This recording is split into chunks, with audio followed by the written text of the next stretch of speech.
आज करगणी जिल्हा परिषद गट आणि गण आणि माडगुळे पंचायत समिती गणातून आमचे विकास सरगर यांचा उमेदवारी अर्ज दाखल केलेला आहे।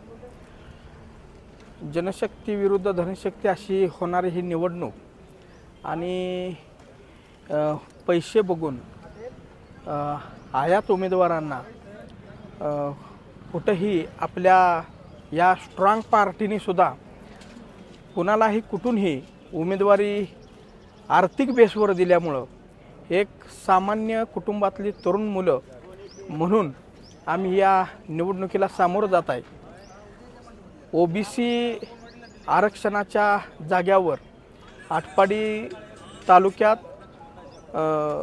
कुणबीमधून येणाऱ्या उमेदवारांनी अर्ज भरपूर प्रमाणात दाखल केलं।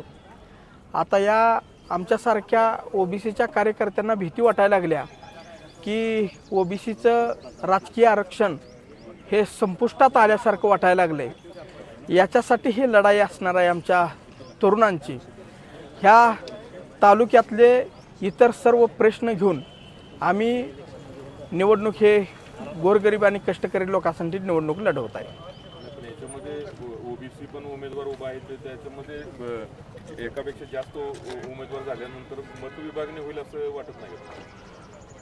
जिथं ओबीसी आता किती जणांनी ओबीसी मधून अर्ज भरलेत, डुप्लिकेट ओबीसींचं मत जाऊ नये याच्यासाठी आम्ही 100% प्रयत्न करू आणि तालुक्यातल्या तरुण ओबीसी मित्रांची एक संघटन करून या जी डुप्लिकेट ओबीसी या राजकीय आरक्षणामध्ये शिरलेत त्याच्यासाठी आम्ही 100% प्रयत्न करू। ठामपणे लढणार आहे का कुणाशी जुळवून येणार आहे? ठामपणे ही निवडणूक लढणार आहे।